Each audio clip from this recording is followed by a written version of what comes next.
We've all heard about the benefits of reading to gain knowledge, broaden our vocabulary, and even potentially prevent diseases like Alzheimer's and dementia. But the truth is, a lot of us get caught up in other tasks of life, which is why I decided to see what it really takes to read a book every single day.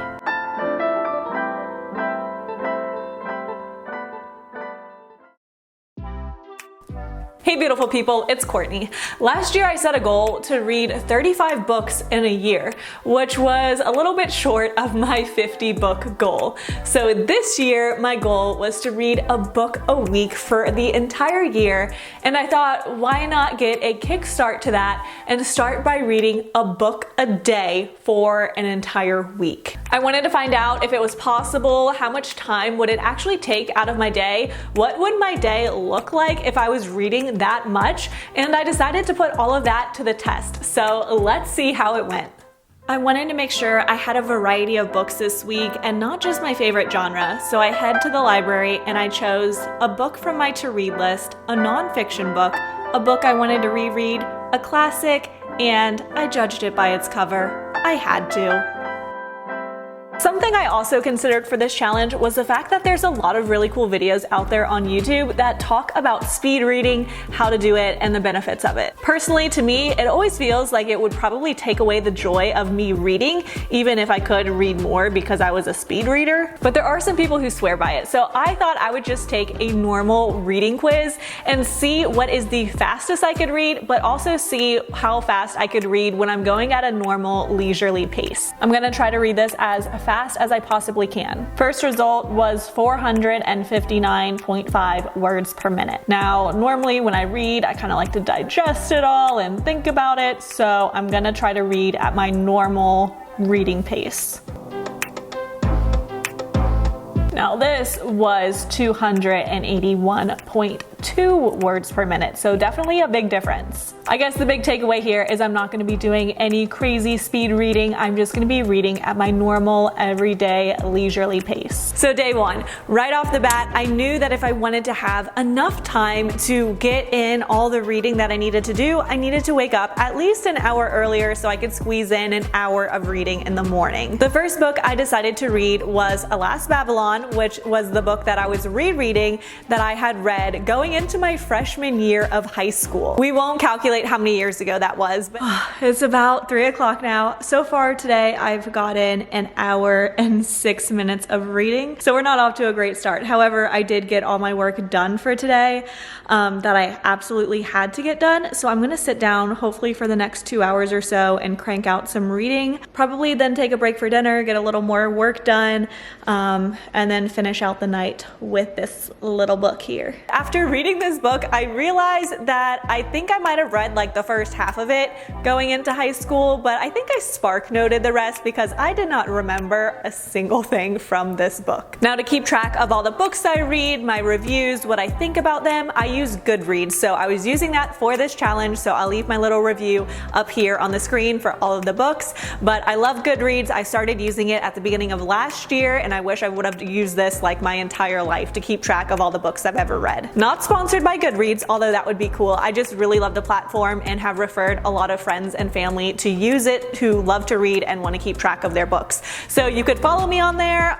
Their follow and friend features are kind of confusing to me, but I'll link my profile down below if you want to give me a follow, and then you could see all the books I'm reading and what I thought of them. For day two, I read The Old Man and the Sea, which is one of my sister's favorite books, and she's been telling me to read it probably for a year now, and it was so short. I was like, yes, I will add this to my list. It will be a nice, quick, easy read. To be honest, I'm not the biggest fan of classics. I often find them just a tad bit boring, but I do feel like they're referenced a lot in pop culture, TV, movies, and I do like to kind of build up my base of classics, so I do still read them, especially some of the more popular ones. So So surprisingly, I surprised myself with this actually. I strangely, oddly, really enjoyed this book, and I didn't think I could like a simple story so much, but it has really stuck with me, and I think it will continue to stick with me. It has a lot of good meanings, a lot of good values in it, and I really enjoyed it. Day 3, I continued to get up early because this was one of the longest books I was reading, which was Recursion by Blake Crouch.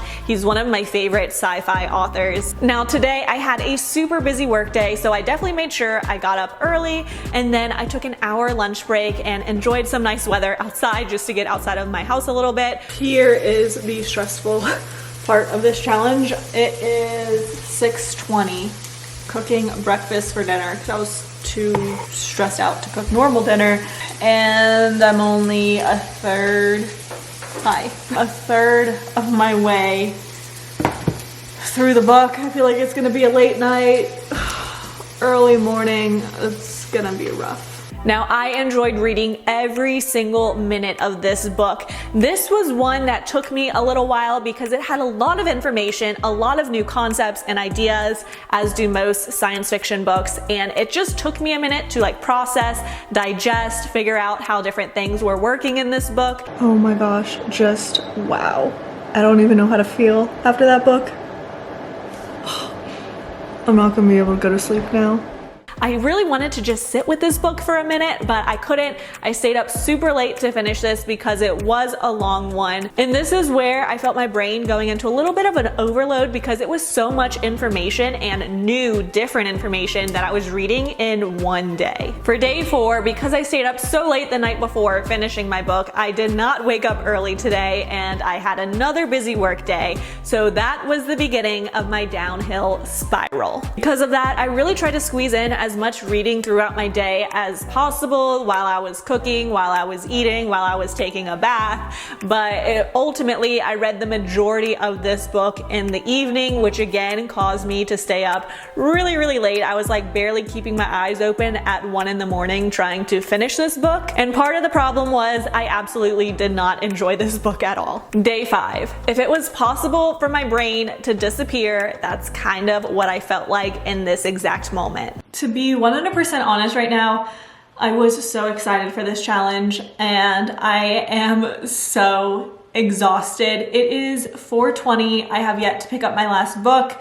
It's one of the longer ones, and I think I'm throwing in the towel. Today I had a lot of work to get done. I'm still working. I probably have another couple hours worth of work, and to think about reading in between all of that, I can't right now. Where did this week go? This week has, it's been crazy. I'm just done. I think that's it.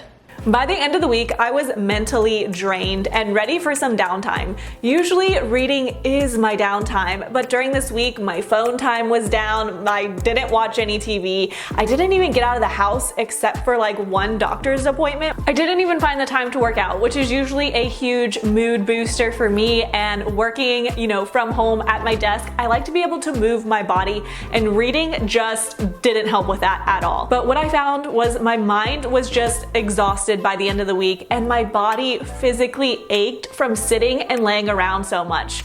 And go figure, because my total reading time was over 20 hours. What I did learn is there's more than enough time in the week for me to hit my goal this year of 1 book a week for the entire year.